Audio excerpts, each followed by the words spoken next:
We're facing a grave terrorist threat and need to give any help necessary to the police and to the intelligence services. That, at least, is the clear message from government.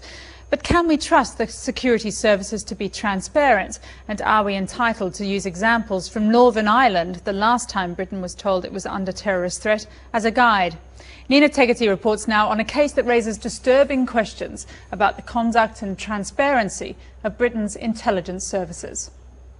Colleen was very friendly, just a great person to get along with, and on the night in particular we'd been carrying on about an hour before, and unfortunately then she was murdered. A colleague and friend of RUC Constable Colleen McMurray. He's asked for his voice and face to be disguised.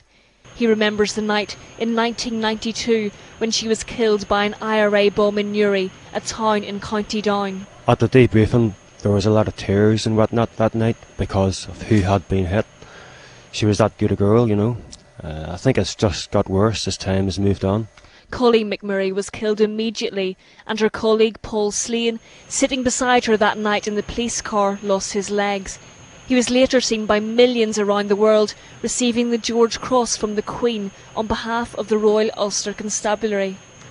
Colleen McMurray's death is one in a very long list of victims of Northern Ireland's conflict. At the time, this was Britain's war against terrorism. But now her murder is one of a series of new, extraordinary cases being brought before the attention of Northern Ireland's police ombudsman. Set up after the Good Friday Agreement to look into cases of alleged collusion between security forces and paramilitaries, the police ombudsman has been inundated with new cases. Cases which, like McMurray's death, raise important questions about how British institutions are fighting the new war against terrorism.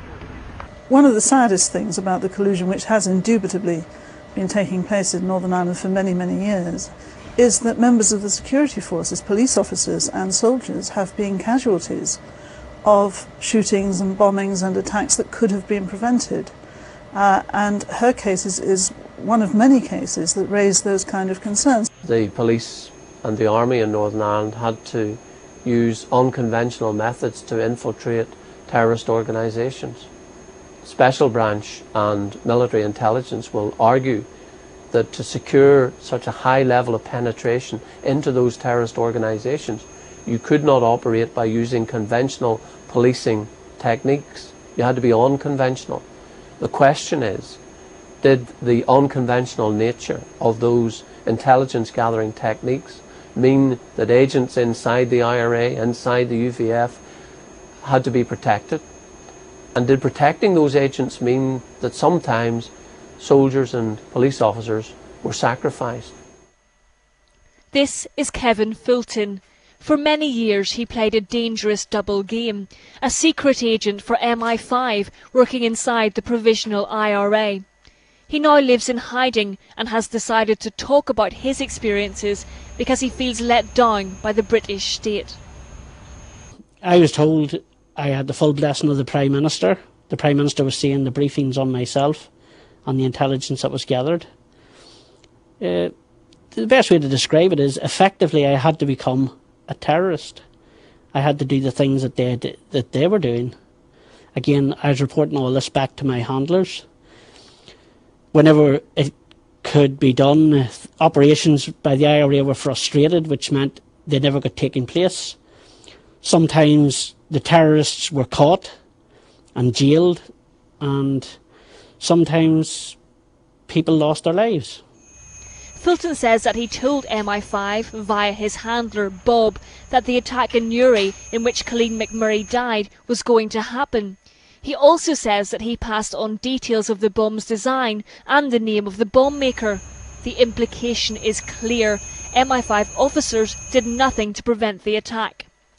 More 4 News has spoken to other people who worked in intelligence in Northern Ireland at the time, who say they've got no reason to disbelieve Fulton's allegation.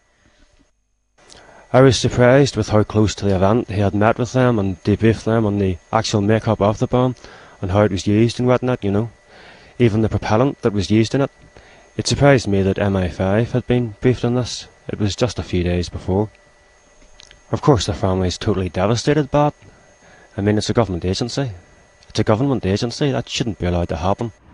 For 3 years, the Northern Ireland Police Ombudsman's Office have been investigating Colleen McMurray's death, their final report due this month or next.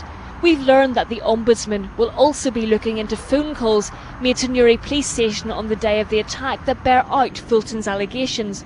A lot of interest in this case revolves around the identity of Kevin Fulton's handler, the mysterious Bob. Fulton himself is in no doubt. I now believe Bob is Jonathan Evans. About a month before Jonathan Evans took his post as Director General of MI5, I got a call from a security source that I'm still friendly with, and I was told that the person I knew as Bob was now going to be the head of MI5. When the photograph did appear on the website and on the news, I knew straight away that it was Bob. If Fulton's allegation is true, and Bob is Jonathan Evans, the head of MI5, the man responsible for spearheading Britain's fight against terrorism, it raises the prospect of Mr Evans being called by the police ombudsman to give evidence into the murder of a police officer. Just as his own organisation takes over extra security responsibilities in Northern Ireland.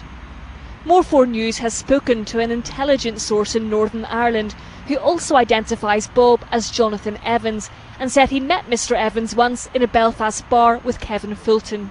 But a security source we spoke to emphatically denied that Bob was Jonathan Evans. In fact, this source went further.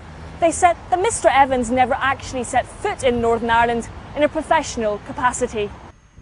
In the murky world of intelligence, who can tell where the truth lies if Bob is or is not Jonathan Evans?